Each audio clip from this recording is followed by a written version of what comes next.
கும்பராசி நேயர்களுக்கு எப்படி இருக்கும் அப்படின்றத பார்ப்போம்.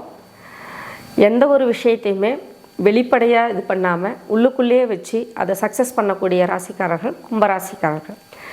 எவ்வளவு பெரிய ரகசியமாக இருந்தாலும் அவங்க மனசுக்குள்ளேருந்து அதை வெளியே எடுக்கவே முடியாது. அப்படி ஒரு ராசிக்காரர் கும்பராசிக்காரர். எதிர்கால திட்டங்கள், எதிர்காலத்தில் குழந்தைகளுக்கு குடும்பங்களுக்கு எப்படி நம்ம சேமித்து வைக்கணும், எதிர்காலத்தில் எப்படிலாம் இருந்தால் குடும்ப முன்னேற்றம் வரும் அப்படின்ற மாதிரியான அதிகப்படியான எதிர்காலத்தை பற்றின யோசனை அதிகமாக உள்ள ராசிக்காரர்கள் கும்பராசிக்காரர்கள் தான். எப்பவுமே கும்பப்பானை ஒரு நடுநிலைமையோட ஒரு கும்பத்தில் என்ன இருக்குது அப்படின்ற ஒரு அடுத்தவங்க புரிதல் இல்லாமல், ஏன்னா இவங்களை அடுத்தவங்க யாருமே புரிஞ்சிக்கவே முடியாது. இப்போ கும்பப்பானை இருக்குன்னா அது வெறும் காற்று தான் இருக்கா, அதில் புதையல் இருக்கான்னு யாராலையும் தெரிஞ்சுக்க முடியாது. அந்தளவுக்கு இருக்கக்கூடியவங்க தான் கும்பராசி நேயர்கள். அப்படிப்பட்ட கும்பராசி நேயர்களுக்கே சில சங்கடமான சூழ்நிலைன்றது இப்போ இருந்துகிட்ருக்கு. ஏன்னா இவங்களுக்கு ஏற்கனவும் 7.5 சனி காலகட்டம் நடந்துக்கிட்டு இருந்து 2.5 ஆண்டுகள் விரயசனியாக நடந்துச்சு. 2.5 ஆண்டுகள் ஜென்மசனியாக நடந்துகிட்டு இருந்தாங்க. ஜென்மசனி விலகிட்டாங்க, பாதசனி ஆகிட்டாங்க, பரவாயில்லன்னு நினச்சிருப்பீங்க. இப்போ மறுபடியும் ஜென்மத்தில் ராகு பகவான் உட்கார்ந்துருக்கார். மனபயம், பதட்டம், குழப்பம், கெட்ட பேர், அவமானங்கள் இந்த மாதிரியான விஷயங்கள் வர்றதுக்கு வாய்ப்பு இருக்குது. ஏற்கனவே அனுபவிச்சுட்டும் இருந்திருப்பீங்க. என்ன ஒரு விஷயம், உங்களுடைய 2-12ஆம் இடங்களை குரு பார்வை செய்கிறதுனால நீங்கள் நினச்ச மாதிரியான இடங்களுக்கான விஷயங்களில், நினச்ச மாதிரி தொழிலுக்கு, நினச்ச மாதிரியான விஷயங்களுக்கு உதவி கிடைக்கக்கூடிய சூழ்நிலைன்றது நல்லா இருக்குது. அது அதே மாதிரி 2ல் சனி பகவான் உட்கார்ந்துருக்கார் அப்படிங்கும்போது அந்த இடத்தையும் பார்வை செய்கிறார் அப்படிங்கும்போது வருமான விஷயம் கொஞ்சம் நல்லா பெருகக்கூடிய வாய்ப்பு அப்படின்றது உங்களுக்கு நல்லாயிருக்கும். வாக்கு விஷயத்தில் கவனமாக இருக்கணும். 2ல் சனி பகவான் இருந்தாலும் சரி, 2 சனி பகவான் பார்த்தாலும் சரி, வாக்கு விஷயம் அப்படின்றது கொஞ்சம் உங்களுக்கு எடுத்தவங்க ஒருத்தவங்க பேசிடக்கூடாது. எதையுமே யோசனை பண்ணி வாக்கு கொடுக்கறது நல்லது. இந்த ராகு பகவான் பார்த்திங்கன்னா ஜென்மத்திலே உட்கார்ந்துருக்காருங்கும்போது ஒரு அதீத ஆசைகளை உண்டாக்குவார்.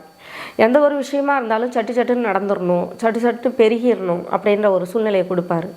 ஸோ தொழில் விஷயமா சீக்கிரமாக பெருகணும், நல்ல வருமானம் கிடைக்கணும், வேலை பார்க்கணுமா நல்ல இடங்களில் போகணும், நல்ல வருமானம் கிடைக்கணும், ஏதாவது ஒரு முதலீடுகள் போடுறீங்களா அதில் நல்ல பெருகி வரணும், பண விஷயத்தில் வட்டிக்கு விட்டு பணத்தை வாங்கலாம், இன்னும் பெருகி எடுத்துக்கலாம் அப்படின்றது, ஷேர் மார்க்கெட்டிங் போகிறது, பிட்காயின்ஸ் போகிறது, டபுளிங்கில் போடுறது, இந்த மாதிரியான விஷயங்கள்லாம் ஆசைகளை தூண்டி விட்டு அந்த பணத்தை சேமிக்கக்கூடிய வாய்ப்பு இல்லாமல் அந்த பணத்தை லாஸ் பண்ணக்கூடிய சூழ்நிலையை ராகு கொடுத்துருவார்.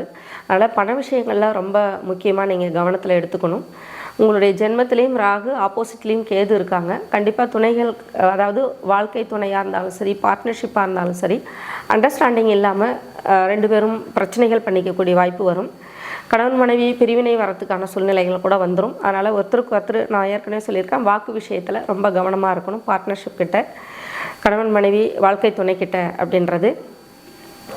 அதுக்கு அடுத்ததாக பார்த்திங்கன்னா கணவன் மனைவி வாக்குவாதம், வம்பு வழக்கு பிரச்சனைகள், தொந்தரவுகள் அதிகமாகிறதும், உடல் உபாதைகள் அவங்களுக்கு அதிகமாகக்கூடிய சூழ்நிலையும் இருக்கும். அதனால் அவங்களுடைய உடல் ஆரோக்கியத்தையும் கவனமாக பார்த்துக்கணும். தாதிந்தருக்கு கண்டிப்பாக உடம்பு தொந்தரவு பிரச்சனை வரும். அவங்களுக்கும் ஏதாவது மருத்துவ ரீதியான ஆப்ரேஷன் வரைக்கும் தொந்தரவு கொடுக்கக்கூடிய வாய்ப்பு இருக்குது. தாய்ந்தர்களுடைய சொத்துக்கள் சம்மந்தப்பட்ட விஷயங்களில் வழக்குகள் ஏற்படக்கூடிய சூழ்நிலை கூட இருக்குது. அதனால் தாய்ந்தர்களுடைய உடல் ஆரோக்கியத்தையும் பார்க்கணும். அவங்களுடைய சொத்துக்கள் சம்மந்தப்பட்ட விஷயங்களில் வழக்குகள் தொந்தரவுகள் இருந்தாலும் அதை பெருசுப்படுத்திக்காமல் அந்த வருஷத்தை கடத்திட்டு அதுக்கப்புறம் என்ன செய்யணும் அப்படின்றத தான் பார்க்கணும். மற்ற விஷயங்களில் பார்த்திங்கன்னா உங்களுக்கு இந்த மனம் சம்மந்தப்பட்ட விஷயங்களில் கட்டுப்பாடோடு இருந்து தொழில் சம்மந்தப்பட்ட விஷயங்களோ, வேலை சம்மந்தப்பட்ட விஷயங்களோ நீங்கள் நல்லா நினைக்கிறீங்கன்னா அதுக்கான வாய்ப்பு நல்லாயிருக்கும். நான் 6ல் குரு உட்கார்ந்துருக்காரு. வேலை சம்மந்தப்பட்ட விஷயங்களில் தனியார் துறையாக இருந்தாலும் அரசு துறையாக இருந்தாலும் நல்ல வாய்ப்பு கிடைக்கக்கூடிய வாய்ப்பு அப்படின்றது நல்லா இருக்குது. 10ஆம் இடம் அப்படிங்கும் போதும் பார்த்திங்கன்னா உங்களுக்கு குரு பார்வை அமைப்பு விளையாடுறதுனால தொழில் சம்மந்தப்பட்ட விஷயங்களும் நல்லபடியாக கொண்டு போகிற சூழ்நிலை அப்படின்றதும் நல்லா இருக்குது. ஸோ நல்ல விஷயங்களும் இருக்குது, கெட்ட விஷயங்கள் அதை விட அதிகமாக இருக்குது.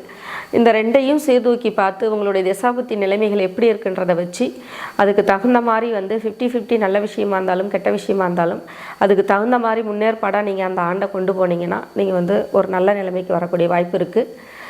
ராகு பகவான் ஜென்மத்தில் இருக்கார். கண்டிப்பாக சனி பகவானோட வீடு அது. அப்போ குலதெய்வ வழிபாடும் காவல் தெய்வங்களோட வழிபாடும் நல்ல வாய்ப்பு உங்களுக்கு. அவங்களுடைய வழிபாடு எப்போவுமே நிறுத்திடக்கூடாது. துர்க்கை அம்மனுக்கு அதிபதியான, அதாவது ராகுக்கு அதிபதியான துர்க்கை அம்மன், ராகுக்கு அதிதேவதை துர்க்கை அம்மன். அப்போ துர்க்கை அம்மனுக்கு துஷ்ட தேவதைகளுக்கு ராகுகால நேரத்தில் தீபம் போடுறது, அவங்களுக்கு வந்து ஒரு அர்ச்சனை பண்ணிக்கிறது, இந்த மாதிரியான விஷயங்கள் பண்ணாலும் உங்களுக்கு வந்து அதனுடைய தாக்கத்திலேருந்து கொஞ்சம் ரிலீஃப் ஆகக்கூடிய வாய்ப்பு கிடைக்கும் அப்படின்ற மாதிரி இருக்குது. உடல் ஆரோக்கியம் ரொம்ப முக்கியமாக பார்த்துக்கணும். மற்ற விஷயங்கள்லாம் பொருளாதார விஷயங்கள், பண விஷயத்தில் கவனமாக இருக்கணும். எங்கேயாவது வட்டிக்கு விடுறது மற்ற விஷயங்களில் பணத்தை விட்டுருவீங்க.